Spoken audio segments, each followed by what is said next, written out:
देखिए अभी विचार यद्यपि मैं लिख के तो काफ़ी कुछ लाया हूँ, लेकिन चूंकि इधर बात होती है तो इधर शब्दों की बरसात होने लगती है, तो शब्द से जुड़ जुड़ करके पंक्तियाँ बन जाती है। तो पहले तो मैं वही आपको समर्पित करना चाहता हूँ आप लोगों को, तो जो अभी हाल में जो मैंने लिखी हुई ताज़ी पंक्तियाँ हैं। तो त्रस्त रहना है तो रोग पाल लो, समझ रहे? त्रस्त रहना है तो रोग पाल लो, और व्यस्त रहना है तो भोग पाल लो। आज के समय में आदमी भोग विलासी हो गया है, उसी में लगा हुआ है, तो व्यस्त रहता है, जब भी कहो उसे समय नहीं है। तो यही से जो निकला है वो मैं आपको समर्पित कर रहा हूँ कि त्रस्त रहना है तो रोग पाल लो, व्यस्त रहना है तो भोग पाल लो, और जीवन काटना ही उद्देश्य नहीं है, और मस्त रहना है तो योग पाल लो, मस्त रहना है तो योग पाल लो। इसलिए योग ही जीवन का आधार है। फिर आया वो जिंदगी ही नहीं जिसमें मस्ती ना हो। आज की देखिए ताजी पंक्तियां मैं आप लोगों से बीच से निकाल करके आप लोगों को समर्पित कर रहा हूं कि वो जिंदगी ही नहीं जिसमें मस्ती न हो, वो आदमी ही नहीं जिसमें हस्ती ना हो। वो जिंदगी ही नहीं जिसमें मस्ती ना हो, वो आदमी ही नहीं जिसमें हस्ती ना हो।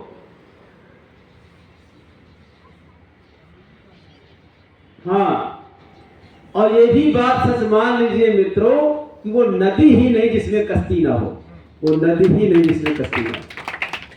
ये पंक्तियां निकल करके आपके बीच से ही आई हैं। और अभी बात चल रही थी ठंड में पानी पीना कम नहीं करना चाहिए। मैंने इस बात को भी पंक्तियों में परिवर्तित करने का प्रयास किया है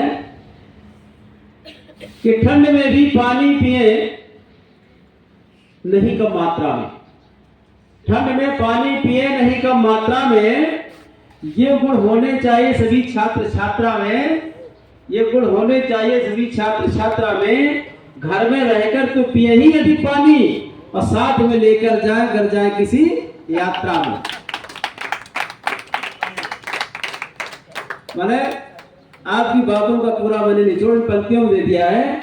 और जो हमारे विमल जी हैं, निश्चित रूप से कहा जाए तो गलत नहीं है कि आपके अंदर ज्ञान का भंडार है, और जब भंडार है तभी बाहर होता ज्ञान का संचार है। तो मैंने इसको इस रूप में ढालने का प्रयास किया कि यहाँ आने से नॉलेज ऑफ पावर बढ़ता है, यहाँ आने से नॉलेज ऑफ पावर बना रहता है, कभी कभी नहीं 24 आवर बना रहता है, कभी कभी नहीं 24 आवर बना रहता है। और जितना प्रयोग करेंगे उतना ही नॉलेज बढ़ेगा, और जब भी नंबर मिला होगा हमेशा टावर बना रहता है। इस तरह से मैंने आपको इस देने का प्रयास किया है। और एक बात मैं नोट करके लाया था, यदि समय है 2 मिनट का तो मैं प्रश्न कर दूं। अच्छा, क्योंकि ये तो अभी ताजा था, जो अभी प्रस्तुत किया वो ताजा है, और भी पंक्तियां लिखकर अच्छी खासी लाया हूं। कुछ पंक्तियां ताजी दे दिया, इसके पहले बासी लाया हूं, तो वो भी देख लीजिए। ये क्या है कि कहते हैं चार लोगों से विवाद कभी नहीं करना चाहिए। 4 लोगों से विवाद कभी नहीं करना चाहिए, क्योंकि देखिए नॉलेज की बातें यहाँ होती हैं। हमको व्यवहारिक जीवन में कुछ ऐसे गुण सीखना है जिससे हम अपने जीवन को अच्छे ढंग से और सद्मार्ग में चलकर व्यतीत कर सके, कोई बाधा विपत्तियां ना आए। नहीं, भरोसा नहीं, आदमी कहां से कहां उलझ जाता है, तो हमको उलझने से बचना चाहिए। तो उसके लिए ये कुछ नोट करके मैं लाया हूं कि 4 लोगों से विवाद कभी नहीं करना चाहिए। उनमें से क्या है? मूर्ख से, पागल से, गुरु से और माता पिता से। इनसे कभी विवाद नहीं करना चाहिए, इनसे कभी नहीं उलझना चाहिए। ये यदि आपने अपने जीवन ग्रहण कर लिया, जीवन यात्रा आपकी कुशलता पूर्वक कट जाएगी। अब क्यों? इसके बाद ही मैंने लिखा, ये तो बिंदु लिखे, फिर इसके बाद पंक्तियां भी लिखी। क्यों नहीं करना चाहिए? पंक्तियों सुनिए। मूर्ख से करोगे तो तुम्हारी बात का उपहास करेगा, मतलब मूर्ख से विवाद करोगे तो तुम्हारी बात का उपहास करेगा, और तुम ऊंचे ना उठ सको, नीचे ही रहो ये प्रयास करेगा, मतलब तुमको उठने नहीं देगा, नीचे ही रहो ये प्रयास करेगा, तुम्हारी हर कोशिश को नाकाम करेगा, और जब भी मौका मिलेगा तुम्हें वो बदनाम करेगा। ये मूर्ख के गुण होते हैं। इसलिए उनसे कभी विवाद नहीं करना चाहिए, उलझना नहीं चाहिए।